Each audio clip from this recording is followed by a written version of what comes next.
নমস্কার। আজ আমি আপনাদের কাছে কর্কট রাশির মানুষদের 2024 সালের ফেব্রুয়ারি মাস কেমন কাটবে এই নিয়ে আলোচনা করব। তাই যারা কর্কট রাশির মানুষ তারা সম্পূর্ণ ভিডিওটি খুব মনোযোগ সহকারে শুনবেন। কর্কট রাশির মানুষেরা অত্যন্ত কোমল প্রকৃতির হয়ে থাকেন এবং এরা হৃদয়বান হয়ে থাকেন।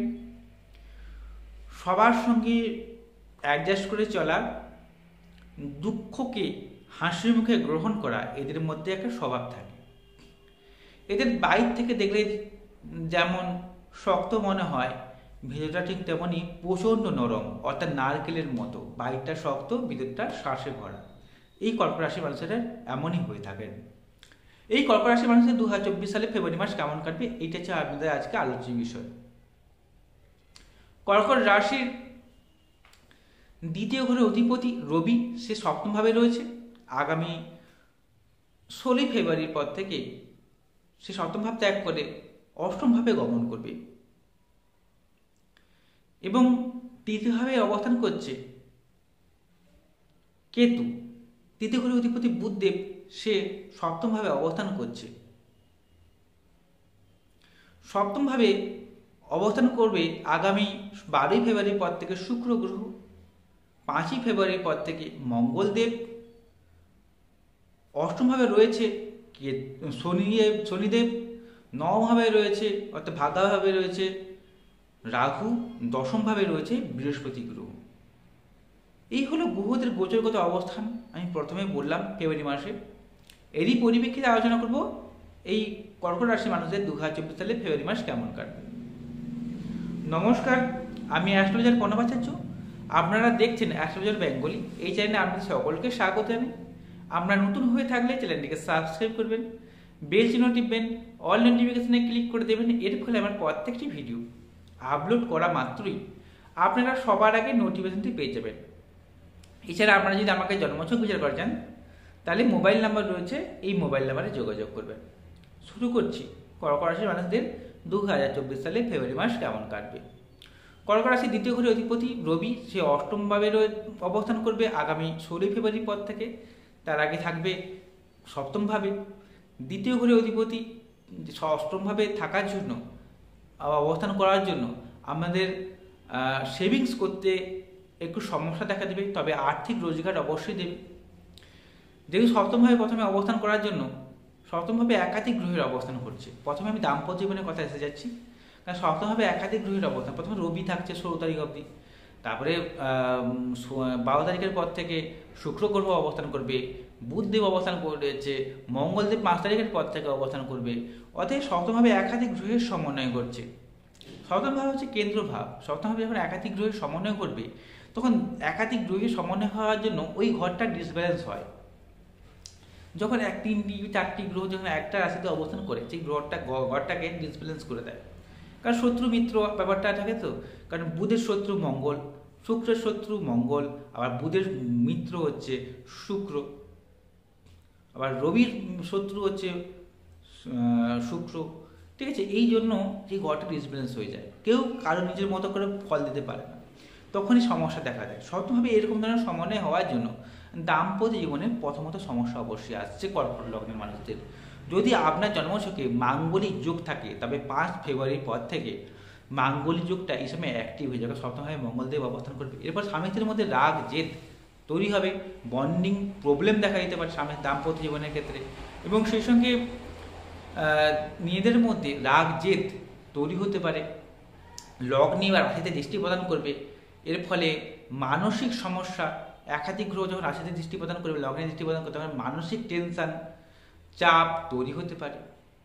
ইগোকেন্দ্রিক সমস্যা দেখা দেবে রবির কারণে 16 ফেব্রুয়ারি আগে অব্দি সময়টায়। রাগারাগি জেদাজেদি ইগোকেন্দ্রিক সমস্যা, এই সমস্যাগুলো ভুগবেন 2024 সালে ফেব্রুয়ারি মাসে কর্কট লগ্নের মানুষেরা।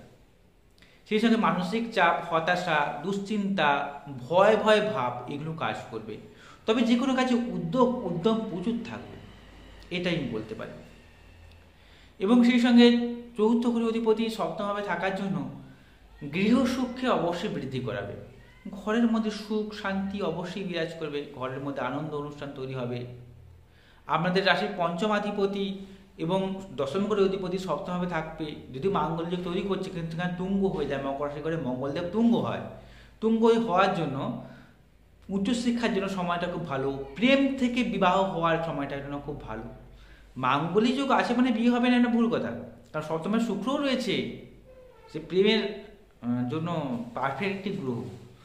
সেই চতুর্থপতি পঞ্চমপতি একসঙ্গে সপ্তমে থাকার জন্য প্রেম থেকে বিবাহ বা বাড়ির কাছাকাছি কারোর সঙ্গে আচমকা যোগাযোগ হয়ে বিবাহ বা কারোর সঙ্গে প্রেম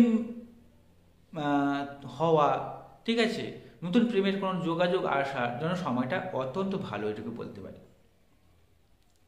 তবে সপ্তমভাবে মঙ্গলদেব এবং শুক্র গ্রহ এই প্রেম থেকে বিবাহ হওয়া বা নতুন প্রেমের সন্ধান পাওয়া বা প্রেম হওয়ার ব্যাপারটা অত্যন্ত ভালো দেখাচ্ছে, ঠিক আছে। এবারে আপনাদের অষ্টমভাবে কিন্তু রয়েছে শনিদেব। আগামী 16 ফেব্রুয়ারি পর থেকে অষ্টমভাবে কিন্তু রবিরও অবস্থান ঘটবে। অষ্টমভাবে যখন শনি থাকবে আবার রবি থাকবে, তখন শনি রবি যোগকে বলা হয় বীজ যোগ। অর্থাৎ শনি যদি রবি একসঙ্গে অবস্থান করে কিংবা শনি এবং রবি যদি পরপর সপ্তমে অবস্থান করে, তখন বীজ যোগের তৈরি হয়ে থাকে। এটি অত্যন্ত অশুভ একটি যুগ।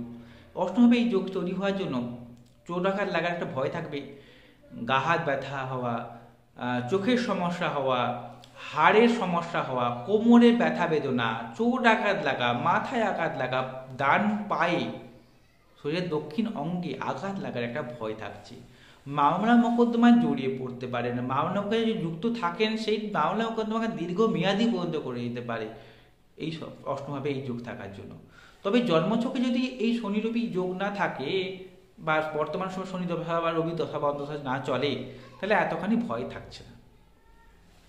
ভাগ্যভাবে অবস্থান করছে রাহুর মতো একটি গ্রহ। যখন ভাগ্যস্থানে রাহুর মতো গ্রহের অবস্থান করলে বিদেশ যাত্রা করায় বিদেশ থেকে আর্থিক রোজগারও এনে দিতে পারে, ঠিক আছে।